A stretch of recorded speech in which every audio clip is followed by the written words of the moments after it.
Hello, this is your teacher, Professor Nirmal Kumar Swain, Department of Library and Information Science, MD University, Rohtak, Haryana, India. So we have been discussing in the series of modules academic integrity and the related concepts. As I told you in my previous modules, I try to define academic integrity, and this concept is having wider connotations. It is not restricted to a single definitions. So the consensus we developed through this previous module is like you are expected, you means here as a research supervisor as well as the researcher or the doctoral candidate. So both the parties, stakeholders, are expected or supposed to behave in a particular way, and these behaviors are assigned by the authorities, sometimes assigned, sometimes unassigned, but presumed to be assigned ethically. So I narrated all those, and in those narration I explained like the teachers, especially research supervisors, find some time for the doctoral candidates, and don't compare your candidates with others, especially suppose someone is doing research in social science. Simply it cannot be compared with your colleagues or the co-supervisors from your colleagues from science or technology streams. These two things are with having different orientations. So third is that have patience with your students. Sometimes you situate yourself with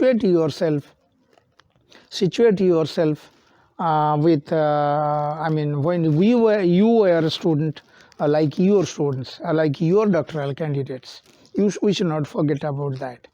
And don't compare your work culture, work environment or academic environment with environment of universities, with other countries, or with metropolitan setup.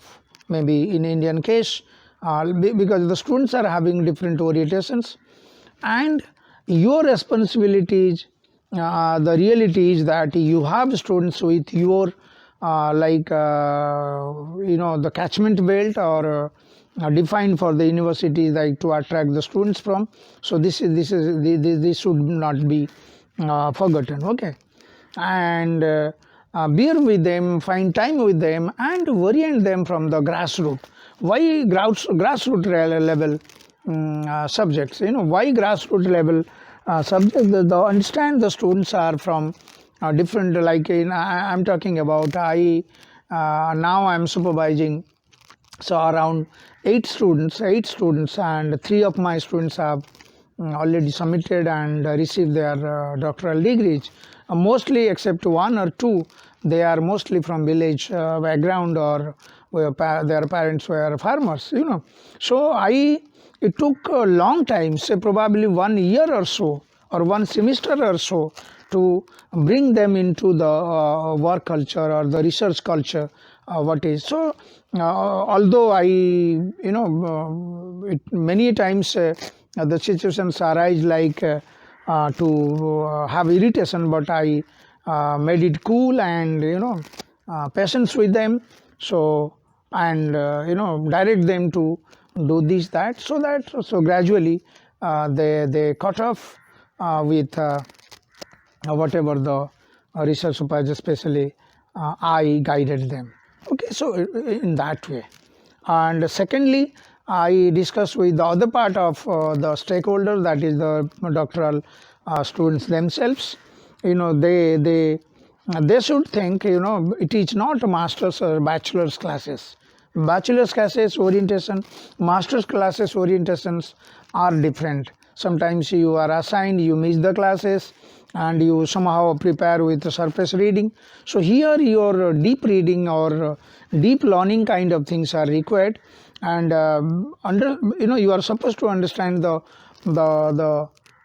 concepts very clearly, and unless and until you don't understand, then you get the support of your research supervisor, your peer group, your co-researchers in the school or in the department or the faculty. So then gradually you catch up, or to get the support of your research problem or your methodology, then there are other sources these days through YouTubes or many social media are available, so that through those you can gain back those research skills. So these are about academic integrity. Then we will what are the connotations of academic integrity. Then we'll move to the other side of what are those terms are associated with academic integrity. Ethical practices. Again, ethical practices, as you know, the philosophers do talk of ethics is that what you ought to do. You ought to do, although they do talk of there are natural justice or natural ethics, natural moral philosophy. So we are not entering into the debate. Here the concept is that you are assigned, you are supposed to, you need to follow the guidelines. Okay, you need to follow the guidelines. Ethically, you should give time. Morally, you should listen to your research supervisor, and you counter, you argue with your research supervisors also. This is also comes under your ethical practice. Is not that whatever the research supervisor says, you go on agreeing on those principles. Okay, so this is what ethical practice, and you are accountable for. Okay, so what are those terms associated with these academic integrity? Academic integrity, as you know, related to ethical principle, research and ethics. I'm telling you that UGC, our University Grants Commission, New Delhi, the guiding office which sets standards or norms for Indian universities, they also felt very urgency about these ethical practices in research, and they said two credit courses for entire university. Those are doing PhD, so they should undergo those 2 credit courses, so that some way we can inculcate those ethical principles among them. Although these academic integrity, sometimes corollary to this academic integrity and plagiarism, academic integrity and ethical principles. So in our university, even for open elective course, there is a paper, our department, I am instrumental in that, teaching that subject, that course for entire university students, that is academic integrity and plagiarism. So how academic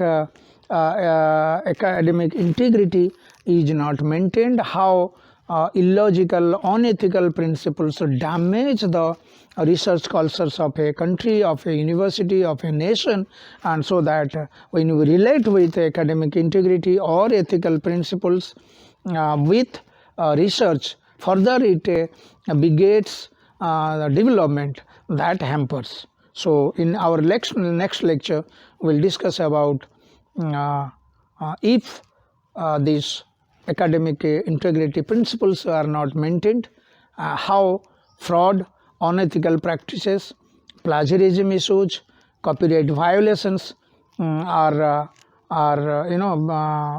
tempted to enter into the the research work culture, and subsequently the research substantially cannot contribute to the developmental aspects of a nation.